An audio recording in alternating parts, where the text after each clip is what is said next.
الرحمن الرحيم السلام عليكم ورحمة الله وبركاته. waxaan rabnaa in dadweynaha Soomaaliyeed umada aan u sheegno in maanta oo ay tahay 16 bisha Maarso 2020 aan xaqiijinay xaaladii ama keyskii ugu horeeyay oo coronavirus ah. sidaad la socotaan waxaa jira muwaadiniin Soomaaliyeed oo dibadda ka timid oo lagu hayay airportka dhexdiisa si loo hubiyo caafimaadkooda maadaama ay ka yimaadeen meel caabuq aad iyo aad ugu koreeyay. waxay ahayd taxadar meel loo asteeyaa la geeyay waxaana laga qaaday wax walbana waa la baarayay waxaa laga qaaday baaritaankii loogu talagalay in lagu ogaado caabuqa infectionka coronavirus ee COVID-19 loo yaqaano. saakay ayaa resultigi jawaabtina loo keenay hal qof ayaa cudurkii qaba. waxaan xaqiijinaynaa dadweynaha oo xaqiijinaynaa dadkaas karantiilka la geliyay oo kamid yahay qofkan muwaadinka Soomaaliyeed waa muwaadiniin Soomaaliyeed inay dad aan wax calaamado ah symptomski cudurka leh aysan jirin oo qofna uusan qabin ay caafimaad qabeen ay haddana wada ladan yihiin laakiin in jirkiisa qofkan uu ku jiro. dadka meel ay ku karantiilan yihiin sidaad la socotaan usbuucyadii dambe oo dhan dawladda waxay wada dadaalo badan oo looga hortagayo cudurka inuu ka dilaaco wadanka haddii uu soo galo.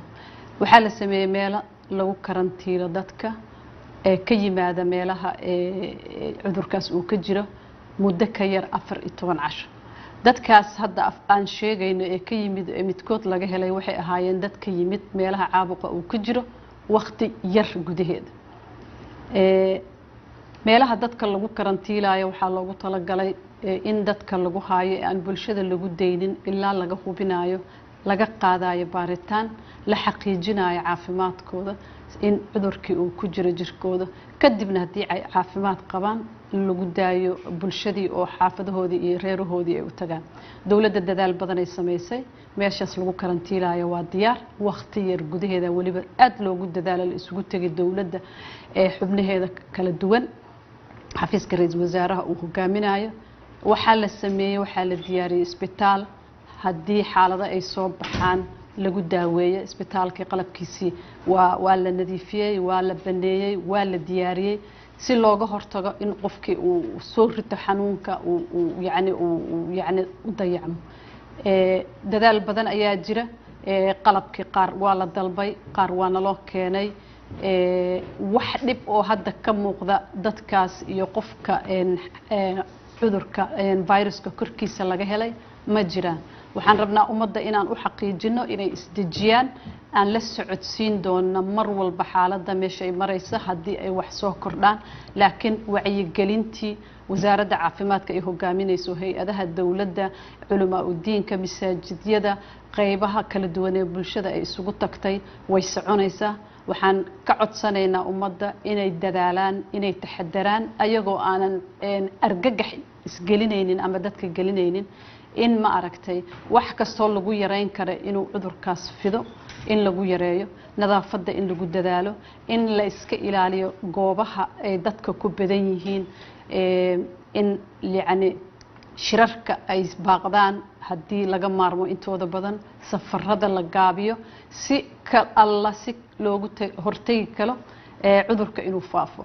waa idin xaqiijinaynaa mar labaad dadkaas waa caafimaad qabaan waa korkooda waa malaha calaamado waa dad aan maalin walba la arko takhaatiir u tagaan la keergareeyo. halkaas qofna waxaan ilaahay ka baryaynaa in insha Allah tacaala uusan ma arko u dhibtoonin uu ka bogsoodo laakiin waa xaqiijinaynaa dadka waa fiican yihiin meelaa lagu haayaa. dawladdana dadaalkeeda aad ayuu u badan yahay sidii looga hortagi lahaa muwaadiniintii Soomaalida ee imaanaysana meel in la geeyo meelahaas ka imaanaysa oo cudurka uu ka jiro xaaladaha cudurka uu ka jiro in iyagana lagu hayn doono meel gaar ah ilaa iyo in intii laga xaqiijinayo inay cudurka jirkooda uu ku jirin insha Allah tacaala. waxaan noo wada rajeeyay ilaahay inuu wadana xafido. assalaamu calaykum. bismillaahi raxmaani raxiim. ilaahay idinkiisa Allah naga najiyo cudurkan maanta oo taariikhdu tahay 16 bisha 3aad 2020 waxaa shir degdeg ah isugu kaayeeray ra'iisul wasaaraha xukuumadda federaalka Soomaaliya mudane Xasan Cali Khayre. shirkaas oo uu inoo shir gudoominayay ra'iisul wasaaraha ayaa waxaa ka soo baxay qodobada soo socdo.